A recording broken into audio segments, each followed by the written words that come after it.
What's up, everyone? It is the Beast, Brian London, and welcome back to the YouTube channel, The Beast On. As you notice, I'm not alone today. I've got a special guest, one of my best friends, one of my proud supporters, and just an overall mensch of a guy. But more importantly than that, he's a mensch to the entire community. He's Dr. Alon Payenson. He is an emergency room physician with the Memorial Healthcare System and also operates the ever so popular DoctorsOnCall365. It's urgent care that comes to your house, and we'll talk about that more in a bit. But first, Dr. Payenson, the reason why I wanted to have you on is there seems to be this thing called the coronavirus out there. Yeah, I've heard about it. And I think we need to just put some facts out there. I'm going to ask some questions. You're going to give us some honest answers and try to educate the population on what we need to know, what we should kind of block out, what is overhyped, and just the real way that we can go about protecting ourselves and our families, as it seems like this virus is going to, at least in some way, shape, or form, impact us here, not only in South Florida, but in the United States. Right. So let's start here. Well, first of all, thank you for having me out. Oh, thank you. That's probably the best introduction I've ever had, so I appreciate that. Yeah. Happy to answer any questions, and then if people put comments later on, we'll try to get to those too. So, and then later on, we'll post my information. People are welcome to call me or text me or whatever, and always free to answer questions anytime. Yeah, that's right. So YouTube, you can throw it in the comments if you have any questions, whatever. Maybe we'll do a follow-up with all the comments and questions that you might have about this video. So let's start here. Sure. What is the coronavirus? Right. So first of all, it's a new strain of an old virus. So coronavirus has been around forever. It's a group of family of viruses. There's about 8 or 9 of them, including SARS, MERS were the most popular, but there's other ones. We test for coronavirus as part of our viral panel in the hospital all the time. It's just not this particular strain. So the reason they're saying it's a novel corona or COVID-19 is that it's a new strain. Essentially, it usually comes from animals, transmitted by bats, occasionally gets into the human population. So SARS, MERS, and COVID-19 are all sort of transplanted from an animal source to the human source. In this case, it was a market in Wuhan province, China. But essentially, it's a new version or a mutated form of an old virus that we just haven't seen before. So if I look on the back of my Lysol can, it says coronavirus. Right.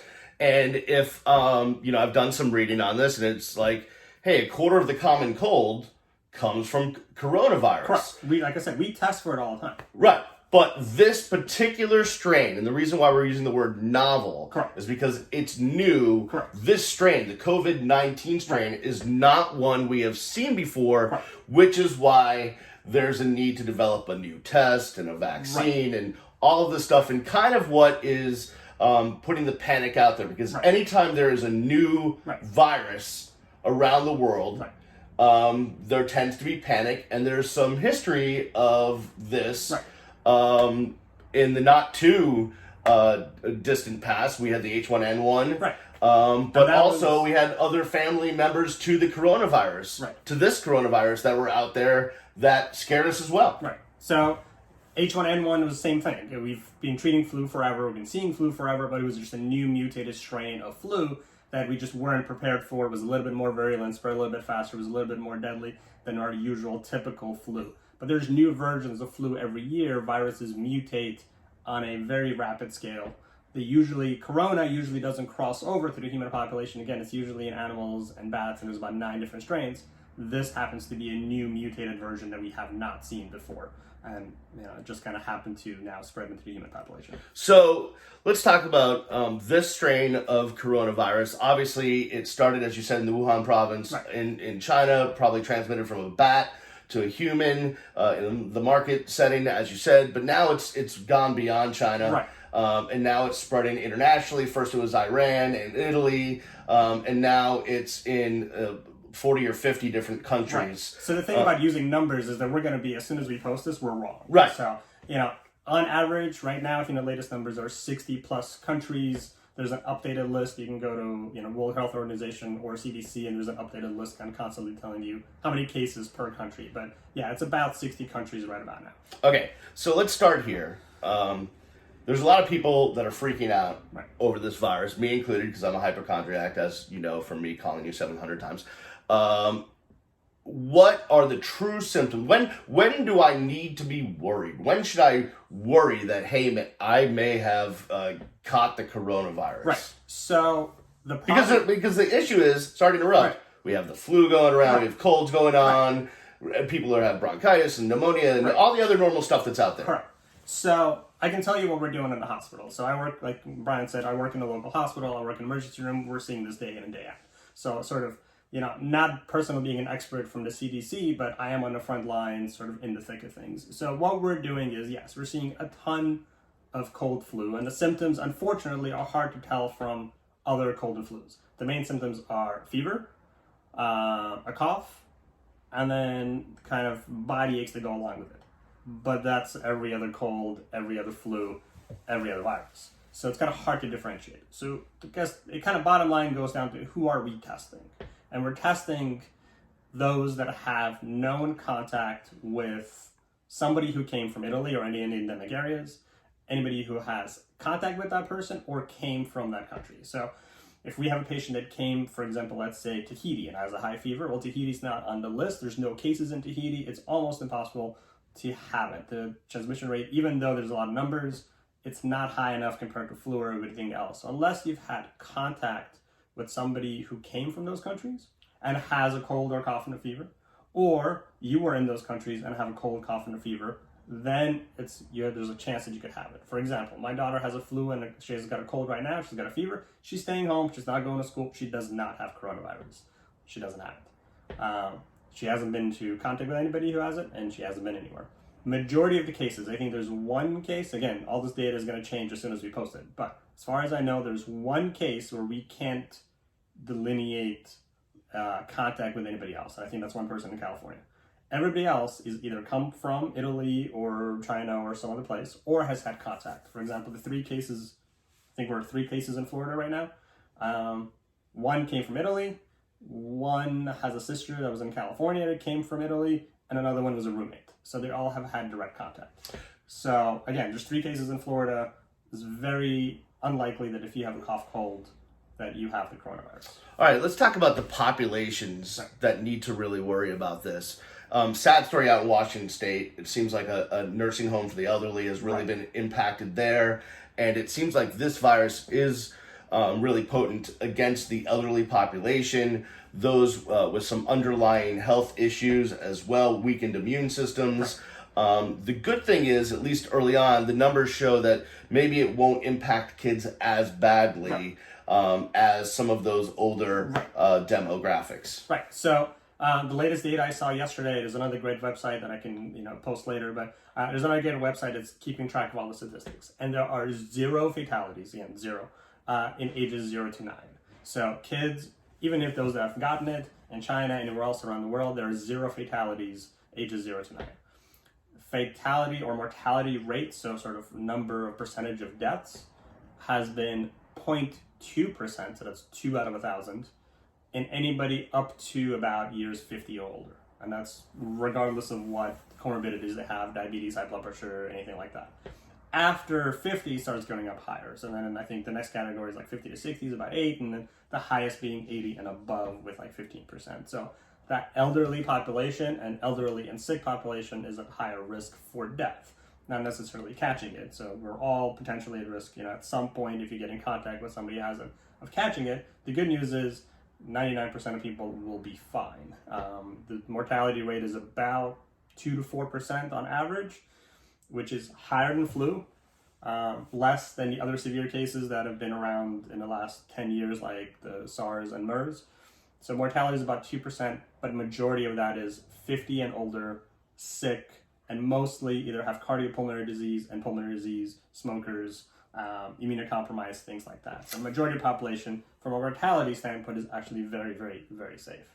Yeah, so let's talk about the numbers and percentages a little bit, because so one of the things that we're finding is there's probably worldwide a lot more people that have had this, but a mild strain. Correct. They didn't go to the hospital. Correct. They didn't get tested. Correct. And so they're not included in the numbers. Correct.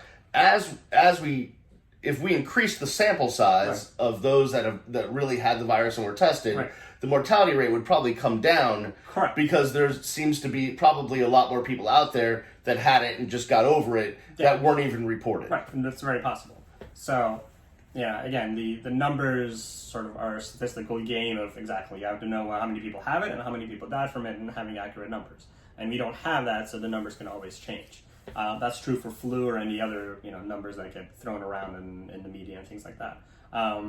So, right, we don't know for sure, but even then, of the data we have that's been compiled, anybody younger than 50 from a mortality standpoint is pretty safe. And we have to be careful with our elderly population, with our nursing home population, with those that have chronic pulmonary issues like COPD or other emphysemas or chronic pulmonary disease. Those that we have to be more careful. And careful, I mean, just if you're sick, don't go near them. You don't travel to endemic areas. Make sure you wash your hands. So we'll talk about sort of prevention issues, but those are the populations we kind of have to be a little bit more vigilant about. Let's talk about this. So, I don't feel well. Right. Hypothetically speaking, I feel fine now. Mostly because you're here and you make me feel better. Right. Let's say I don't feel well. Slight fever, coughing, some of the symptoms. Right. What do I do? Right. So, if you have any questions, or if you think to yourself, like, you know what, I just came back from this area, or my friend just got back from Italy and now I have a cough, what should I do? So, people are going to the doctor's office, people are going to the ERs. The recommendation from the CDC is, A, don't do that, because if, God forbid, you do have something, now you've spread it to the waiting room, now you've spread it to the doctor's office room. So, A, don't do that. B, the recommendation is to call the Broward Health Department. So for us, it'll be Broward Health. For any other place, you call your local health department, and they will walk you through the steps. So before you go anywhere and you start thinking to yourself, okay, I have symptoms, what should I do? First of all, ask yourself, have I been to an endemic area or in contact with an endemic area? If the answers are no, even if you go to the ER, we are not testing you. As of right now, those are not indications for testing for coronavirus. You probably have a cold, you probably have flu. If you're still concerned, or if you still have, or don't take our word for it, or you kind of are more worried, call the number for the CDC, and we'll kind of post it up later. It'll be the local Broward Health number. I actually called them earlier. There's a little option button that says if you're a healthcare provider, press 1. If you're a community member and you have concerns, press 2, and you kind of go from there, and they will walk you through exactly what to do. The main thing is, if you don't feel well, A, stay home, call the health department, wash your hands, and don't go around others in exposing it. Don't get to public areas. Stay home until you feel well enough and your fever and symptoms go away. Yeah, so that's really important. That one of the worst things you can do is just to show up maybe at Dr. Payenson's ER where there's hundreds of people in the waiting room and you have symptoms and now you're spreading it. Right. So let's go through the protocol before we do that.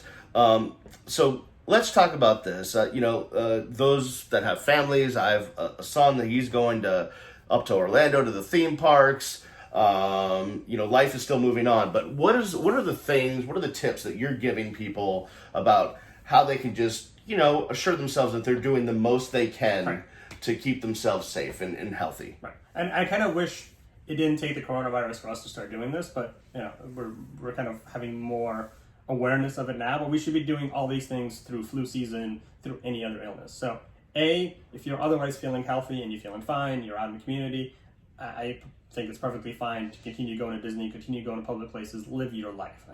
There are 3 cases in Florida. The chances, again, getting this are slim to none, but there's things we can do. So 1, wash your hands. Somebody I saw posted, the hand sanitizers are antibacterial, antiviral. No, they kill the virus too.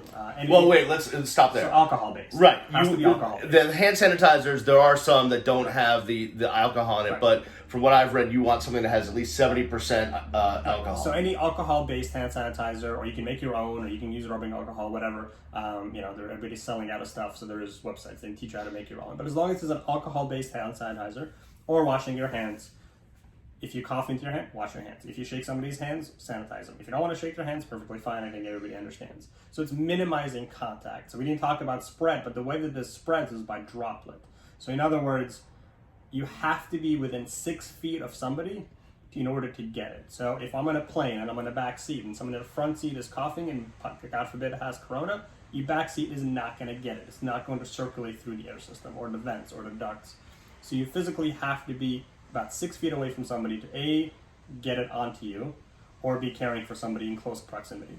Or two, the main way is, same as flu and some other illnesses, is I cough into my hand, I touch a doorknob, it's on the doorknob, you go touch that doorknob, and now you potentially have it, and then you touch your eye, you put it in your mouth. So it's not going to go through the skin, but it sort of has to make contact with some sort of mucous membrane.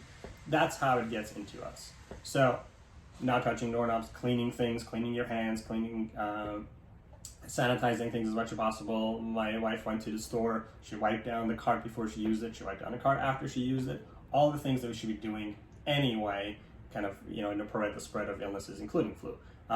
So those are the things that we should do. If you're going to Disney, I think they're increasing their measures. They're going to have sanitizing wipes all over the place that are appropriate, that have the alcohol content.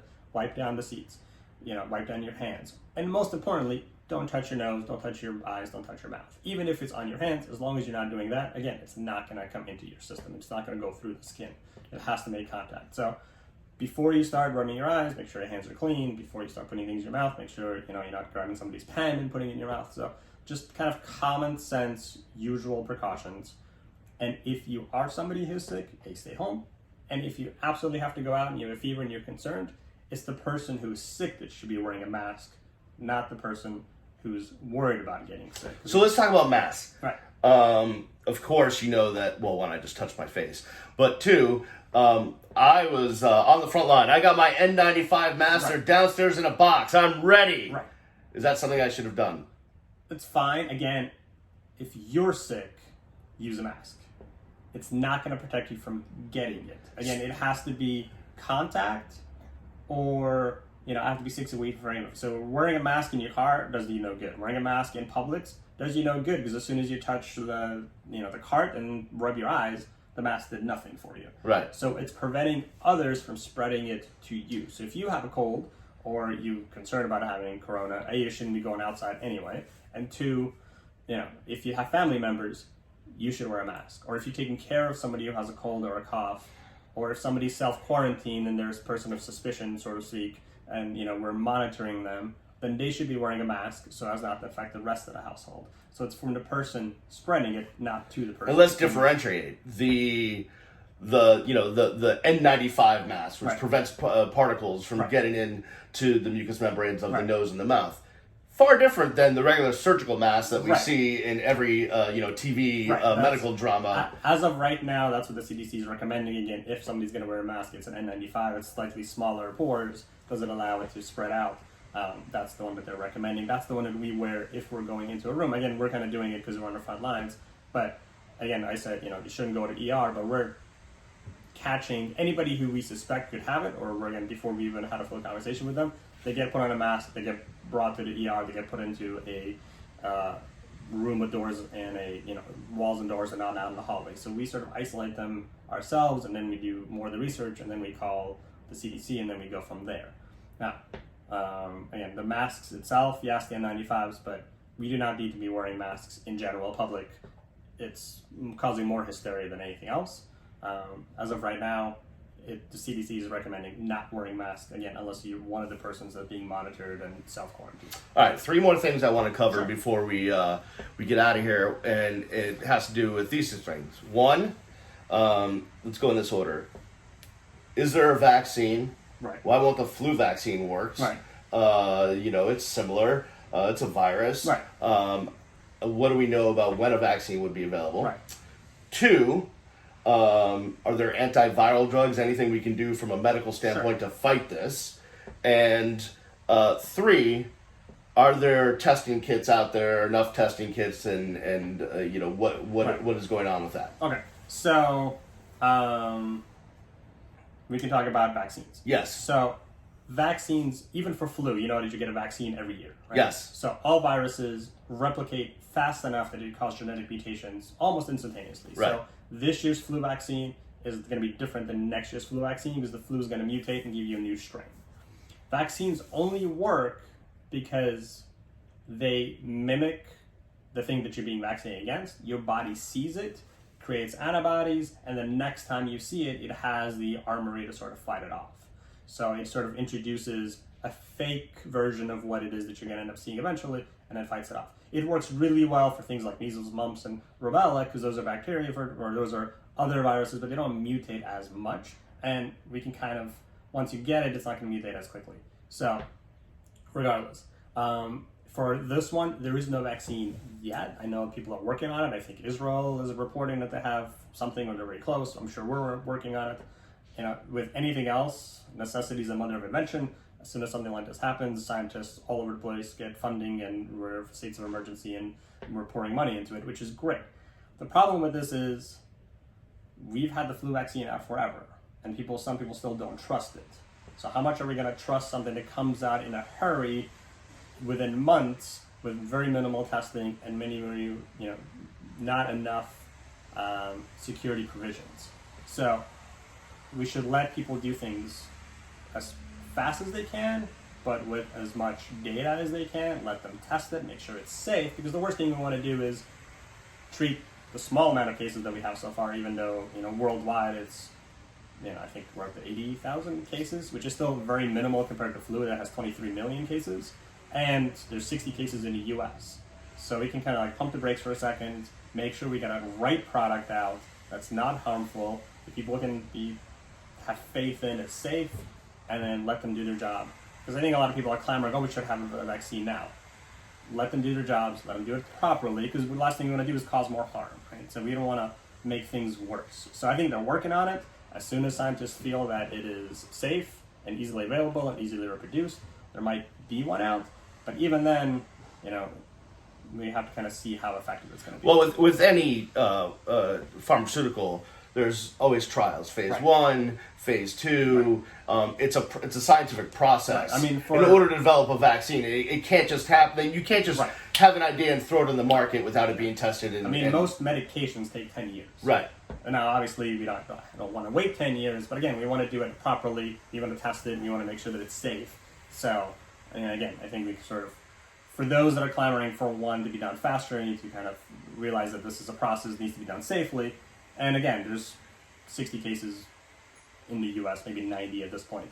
As long as we're taking the measures that we're taking as far as hand washing, wiping things down, sanitizing things, staying indoors if you're otherwise sick, we have time to kind of wait for a proper vaccine to be made. All right, antivirals. Right. Obviously, when you get the flu, a lot of times Tamiflu, right. and it lessens the impact on your body, lessens maybe how long you're going to have the flu. Right. Is there anything like that out there that will treat coronavirus? As of right now, no. There are different reports of all over the world with some anti-malaria medication, some other antivirals that show promise, but it's the same thing. There's harm versus benefit. So if it's medication is going to give you more side effects and more harm, then, again, a cold-like illness that's really low mortality rate in everybody less than 50, we have time to kind of wait for a cure. And even then, we have Tamiflu, but it's not a cure. It minimizes the symptoms. It makes it maybe not as strong of an illness as it would otherwise, but it's still not necessarily a cure. And there's a very small window of people that get it, and it has a lot of side effects. So, do we want to put something out there that maybe will cause more harm than good in a relatively small population that has it, and a mortality rate that's over 50? So we have to be in people over than 50 with a higher mortality rate. So again, kind of cautiously, let's find something. Let's do the testing. Do we absolutely need a cure right now? Probably not. It's supportive care. Those get really sick, we'll support them through it with either respiratory medications or watching them in the hospital. If they need ventilator support, majority of the people are doing fine with this illness.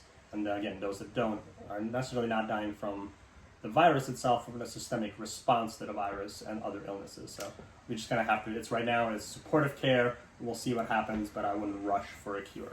If I think I have the flu, I can call you. You can come over, you can swab me, get a test done, and we can know pretty quickly, is it A or B? Right. We know what's going on with the flu. We have good flu tests. Right. Are we at the same point with the coronavirus? Do we have tests that are out there and readily available? So there are tests. I don't know how you define readily available. There are tests. They're not rapid tests. Rapid tests are pretty, they can give you false negatives and sometimes false positives. So they're not foolproof. the testing that's done is done in a lab with PCR, where they're actually like looking at the genetics of it and making sure that they're minimizing false readings, either positive or negative. So yes, there are 3 sites in Florida. One of them is Miami. So again, if somebody comes to us, we suspect it, you have contact, or you've been in an endemic area, we will test you. We test just same as flu from the nose, and we also get a kind of a deeper respiratory from either like phlegm or suction or things like that, and then send it off to the CDC. There's a Miami testing site. I think they get back pretty quickly. The protocol for us is if you come in and you meet criteria, so again, being in an endemic area or contact with somebody who was there, then we test you. If you look well, and if you otherwise, your vital signs are good, you're not feeling too bad, you kind of have the signs and symptoms of a cold, and you're not in any distress, we send you home. But you are on self-quarantine. You stay home for 14 days, the CDC monitors you, they run the tests. That's where there's a lot of sort of suspected cases of people that are being tested in self-quarantine, not necessarily confirmed cases. But that is happening. So, questions I've seen online or people that have asked me is like, is the hospital ready for it? Yes. This Miami-Dade, Broward County, we have testing sites available. We are testing people that, again, obviously we can't test every single human that comes in. The first thing we do is we'll test you for flu or other, or send off a viral panel. And if that comes back with flu, we're done. It's not corona, it's flu. If you test positive for strep, then again, we're done. Otherwise, if you meet the criteria, we send it off to the lab, and then essentially you go home unless there's some reason to keep in the hospital. But the hospitals are ready for it. I'm getting daily updates from our administration, from our ER director, from our hospital director. We're getting daily updates from the CDC, from the state of Florida. We're getting it from the government. So we're constantly up to date. We're constantly keeping track of it. And we're prepared. We're protecting ourselves, and we're trying to protect the community.